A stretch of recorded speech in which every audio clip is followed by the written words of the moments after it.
Alors, je vous présente le deck Elf, donc boutique Magic Rush MTG, le fameux deck Elf. Alors, on va commencer par les elfes à mana. Donc, je joue 4 elfes de Llanowar, 2 elfes mystiques, 2 prêtresses de Titania et 4 archidruides elfes, évidemment. C'est sans doute un des meilleurs elfes à mana, un petit papa elfe. Alors, donc la prêtresse et l'archidruide, ça permet d'ajouter un mana vert pour chaque elfe qu'on contrôle ou chaque elfe sur le champ de bataille, parce que c'est une carte qui date d'Urza, qui bloque Urza, donc ça prend pas en compte les effets de contrôle. Donc ces 4 elfes à mana vont permettre de vraiment avoir une grosse base de mana, et on verra pourquoi on pourra parfois utiliser plusieurs fois les capacités. Ensuite, les elfes plutôt warrior, donc ça va être celles qui ignorent la prudence, donc on en joue 2 messagers sylvestres, 2 tainting elfes, donc c'est elf moqueur, et 4 prêtresses et 4 parfaites impérieuses. Alors donc ces elfes là, on va pouvoir créer des tokens elfes en engageant, donc ça fait des tokens 2-2, donc la parfaite c'est une carte qui est très forte, il n'y a pas de souci. Le messager sylvestre il va permettre de refaire une main en révélant les 4 cartes dessus de notre bibliothèque et en prenant tous les elfes et en les mettant dans notre main.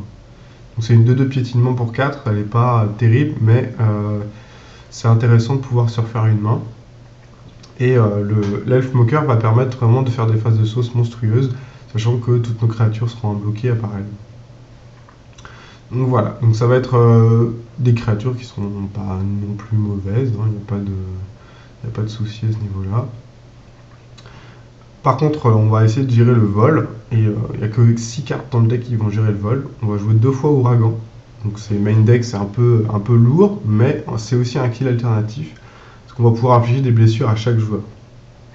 L'autre carte qui va gérer le vol, ça va être les archers à la cicatrice zébrée.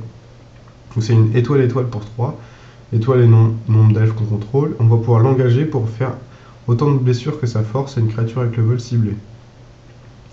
Donc ce qui va permettre de faire une DCA, et c'est vraiment très efficace. Ensuite, les pavillons de brimbois. Donc ça c'est un terrain, on en joue 4. Ça permet de dégager l'elfe ciblé. Donc mettons qu'on ait 3, 4, 5, 6 elfes et qu'on ait n'importe quoi, un archidruide, on va pouvoir doubler notre capacité de mana. On va également jouer 4 chercheurs de trous et de ciel, qui vont également pouvoir permettre de dégager une créature.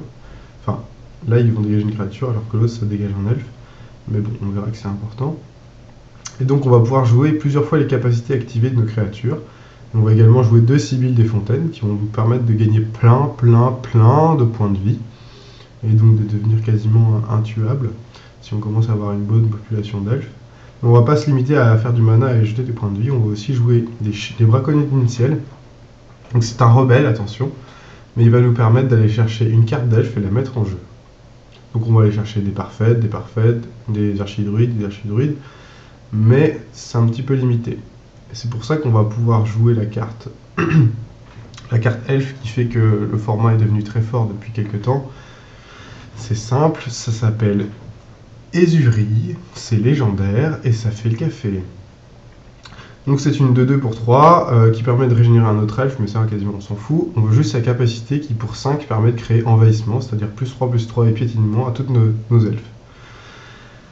Et quand on a 25 de mana, et ben on peut faire 5 fois la capacité, et quand on a 50 de mana, et ben on peut faire +30/+30 à toutes nos bêtes et attaquer et faire des grosses phases de sauce énormes. Voilà.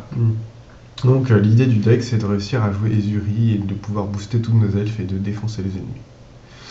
Alors, le deck, j'ai aussi fait un side pour essayer de former un peu les joueurs à créer un side. Et c'est important parce que si on veut jouer un peu compétitif, il faut quand même qu'on utilise le side. Donc là, on a un héros de Guerra qui fait incontrable. Ici, on a 4 sages du reboisement, donc ils peuvent détruire l'artefact d'enchantement ciblé. Donc c'est un petit side, hein. De toute façon, le deck, il est faible, hein, mais il est faible. C'est pas un deck moderne. On peut contrecarrer le sort noir avec Life Force et aussi des menaces de la griffe. Donc quand elle arrive en jeu, on met un jeton elfe, enfin un jeton ours de 2 pour chaque créature non jeton mis dans le cimetière ce tour-ci. Ça permet de se remettre d'une brasse et d'avoir un board. Donc c'est pas non plus négligeable.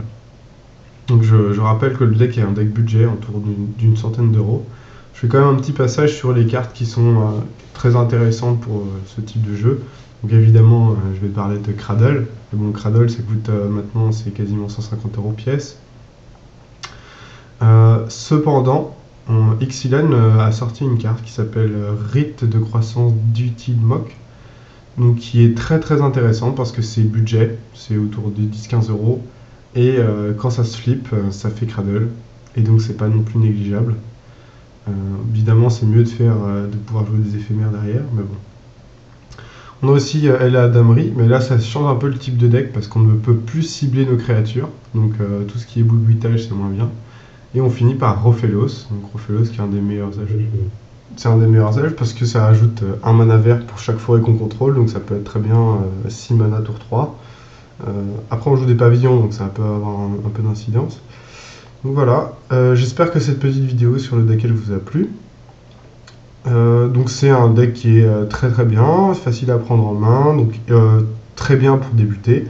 Après, évidemment, une fois qu'on a joué 50 parties contre quelqu'un, il va peut-être avoir un peu du mal et il va forcément jouer des choses qui sont un peu chiantes contre les decks elfes, comme des pyroclasmes ou des colères de dieu. Mais c'est quand même un deck tribal qui est très sympa à jouer, qui permet de faire des grosses phases d'agression et qui permet de se sortir parfois de situations qui sont un peu compliquées. Donc n'hésitez pas, passez dans la boutique, il y a des milliers et des milliers de cartes en vente, vous trouverez sans doute quelque chose d'intéressant pour vous. Bonne journée!